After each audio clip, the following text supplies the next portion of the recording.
Et j'aurais un peu tendance à penser personnellement que toutes ces affaires qui explosent comme ça ici ou là sont en fait des symptômes, comme on dirait en termes presque psychanalytiques, d'une société qui, comme elle constate qu'elle n'a plus son mot à dire dans le champ politique, eh bien, essaie de se venger dans le champ, j'allais dire, de la vie quotidienne, dans le champ médical, etc. C'est pareil pour l'affaire des vaccins.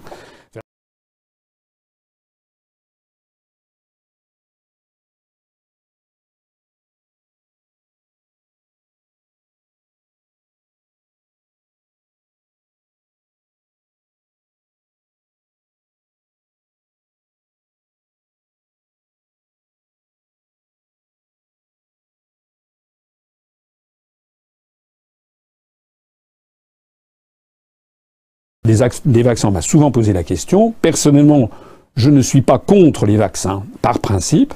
Il me semble, enfin je crois que c'est quand même à peu près avéré, que les vaccins ont permis des progrès fulgurants dans la santé de l'humanité. Une maladie comme la variole, par exemple, a été entièrement éradiquée. Alors je sais qu'il y a des gens qui disent mais non, c'est pas à cause des vaccins, c'est par l'amélioration des conditions d'hygiène et de santé. Bon, moi je me suis beaucoup documenté. Je crois que la très grande majorité du corps médical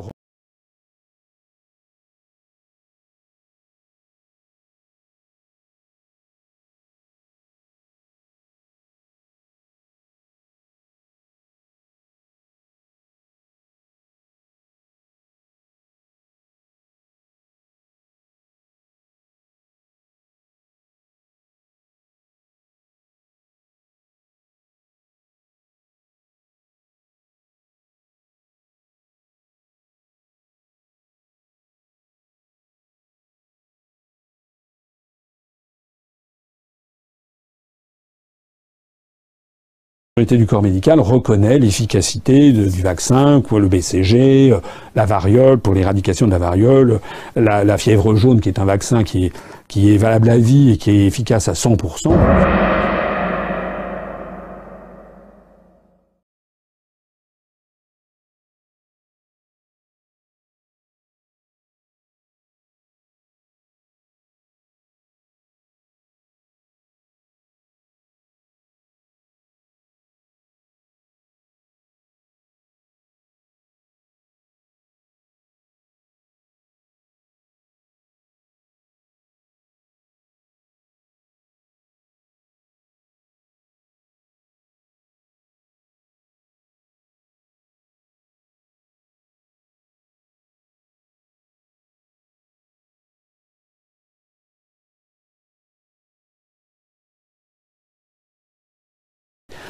En revanche, cette histoire des 11 vaccins pour les nourrissons, ça ne passe pas. Ça ne passe pas dans l'opinion. Il y a énormément de gens, je le vois autour de moi, et notamment de femmes et de mères de famille, des pères de famille aussi, mais plus encore les mères de famille qui sont inquiètes et qui se scandalisent de voir qu'on va forcer leurs nourrissons à avoir 11 vaccinations en quelques semaines, dont des maladies qui sont quand même comme la maladie de l'hépatite B, qui sont essentiellement par voie sexuelle.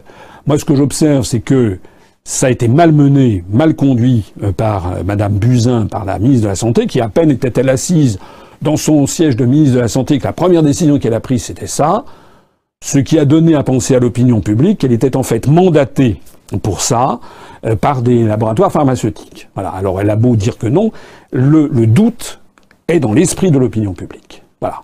Et bien dans ces conditions, moi je pense que le gouvernement aurait intérêt à surseoir à cette décision. Après tout, la France, elle a vécu 2017 ans depuis l'an zéro sans avoir 11 vaccins. Depuis 100 ans ou depuis, mettons, 70 ans, il y a eu des vaccins qui ont été faits sans qu'on ait 11 vaccins pour les bébés. Il aurait fallu avoir une très grande concertation. Il faudrait qu'il y ait, je pense, quelque chose sur la base. Il y a des vaccins qui doivent être obligatoires, les 2, 3, 4 vaccins, notamment contre la tuberculose et autres, et puis d'autres qui devraient être quand même facultatifs.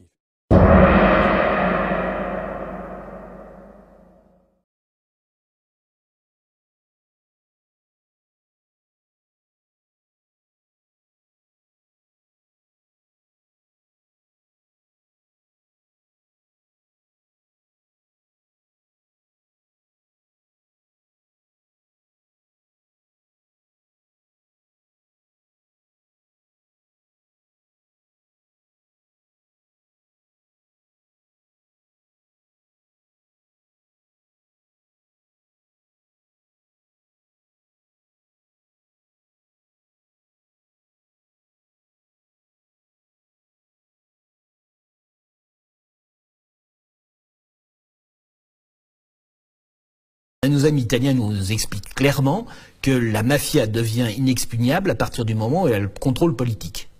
Et actuellement, nous pouvons dire que certains groupes de pression, qui sont très proches de la pharmacie, ont pris le contrôle politique de la France.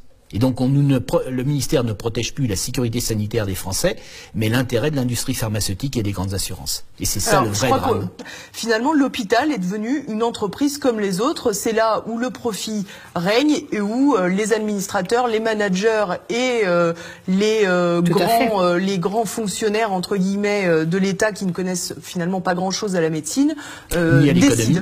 Oh, ils ont choisi quand même, c'était un choix, bon, on n'aura sûrement pas le temps de détailler, mais ça a quand même été un choix sur une trentaine d'années de transformer le système de santé qui était purement là pour soigner les gens et quel que soit leur revenu, en entreprise comme les autres, en marchandises comme les autres. Au terme d'une réflexion internationale dans les années 80-84, les années Thatcher, pour dire que c'est une marchandise comme les autres, et les accords internationaux et en particulier les traités et ce qu'on a signé à l'Union européenne donnent toute liberté à ce qu'effectivement ce domaine devienne une marchandise. Alors ça a été fait relativement discrètement avec des lois successives depuis 84, la loi Evin, puis en 91, et puis on aura les ordonnances Juppé en 1997 qui met en place les premières agences régionales d'hospitalisation qui vont mettre déjà en place la bureaucratie de façon assez terrible dans l'hôpital public. Puis on va avoir, je vais en sauter, mais enfin les plans cancer et puis la loi HPST, Hôpital Santé Territoire Patient, qui dite la loi Bachelot, qui a transformé les agences régionales d'hospitalisation en agences régionales de santé, c'est-à-dire mettant cette bureaucratie sur l'ensemble des médecins, du corps médical, des soignants, etc. Après sur les agences régionales de santé. Donc voilà, et puis évidemment la loi Touraine qui a été la cerise sur le gâteau en transformant carrément le médecin comme esclave ou robot de la bureaucratie, puisque l'article 1 de la loi Touraine, votée fin décembre 2015 et paru au JO en janvier 2016, dit très clairement que c'est l'État qui décide de la santé.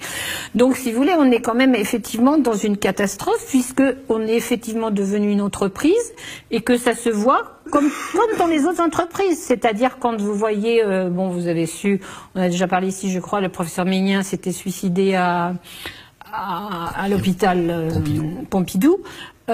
Suite à ça, il y a quand même une association qui s'est formée et du coup qui récupère beaucoup de témoignages sur le harcèlement qu'ils ont subi un peu partout dans les hôpitaux en France. Oui, parce que c'est ça, pour faire appliquer les règles, parfois il y a des médecins récalcitrants qui prennent le système de plein fouet. Maintenant, c'est pas parfois. Enfin, vous en savez quelque chose. C'est pas parfois, c'est devenu la règle. Et si vous voulez, les témoignages sont extraordinaires parce que les lettres ou les articles qu'ils publient, les gens qui travaillent à la Poste vous disent bah, c'est exactement comme ça que ça se passe. Les gens qui ont travaillé chez Orange ou à France Télécom vous disent bah, c'est exactement comme ça. C'est le rendement. C'est si t'as 20 vieilles personnes à faire manger, ben t'as pas le temps, et ben tu vas les gaver pour aller vite. Et puis c'est comme ça. La sécurité sociale n'existe plus. On l'appelle sécurité sociale. Jadis, De Gaulle avait créé la sécurité sociale comme un organisme paritaire. Les patrons et les syndicats ouvriers décidaient de sa gestion. Mais bien entendu, le budget de la sécurité sociale étant supérieur à celui de la nation, notre pouvoir a refusé que ça dure. Et donc, ils ont pris le pouvoir. Donc, actuellement, c'est la ministre. C'est l'État. C'est l'État qui décide ce que rembourse la sécurité sociale. Et c'est là où ça va pas du tout. Donc, si les molécules innovantes sont remboursées à un prix complètement astronomique, alors qu'on peut dire que leur valeur médicale est très faible, c'est parce que la ministre l'a décidé. Enfin, l'État l'a décidé. Une mesure qui fera le bonheur des laboratoires pharmaceutiques produisant les vaccins. Et cela n'est pas étonnant. En effet, Agnès Buzyn connaît bien les acteurs de Big Pharma. À partir de 1998, elle est chargée d'organiser les colloques annuels du laboratoire américain Genzym, une tâche rémunérée bien entendu. En 2005, elle gonfle à nouveau son CV et son portefeuille en intervenant dans les congrès sur 3 médicaments, le Glivec et le Tasigna du Suisse Novartis et le Spricel de l'américain Bristol Myers Squibb. Et puis, là où il y a de la gêne, il n'y a pas de plaisir. Agnès Buzyn rentre dès 2007 au conseil consultatif de ces 3 médicaments, une fonction qu'elle daigne quitter en 2011 après un article du Canard enchaîné considérant qu'il y a conflit d'intérêts. Et oui, parce que parallèlement à ça, la carrière d'Agnès Buzyn grimpe aussi dans les institutions médicales françaises. Membre du conseil médical et scientifique de l'établissement français des greffes, de l'agence de biomédecine de 2001 à 2008, du conseil scientifique de l'établissement français du sang et de la Société française de greffe de la moelle et de thérapie cellulaire, qu'elle préside. De 2003 à 2013, Agnès Buzyn était également présidente de l'Institut de radioprotection de sûreté nucléaire, l'IRSN,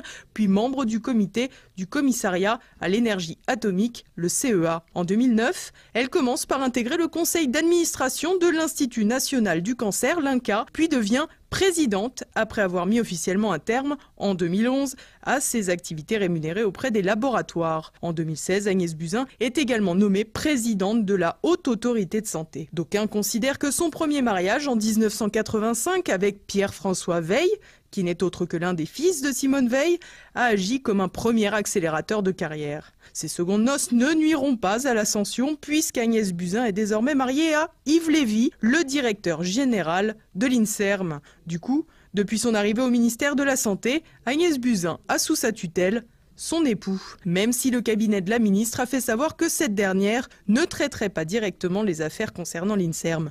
Ouf, on est rassuré. D'ailleurs, rassuré sur les conflits d'intérêts, c'est un peu la marque de fabrique d'Agnès Buzyn.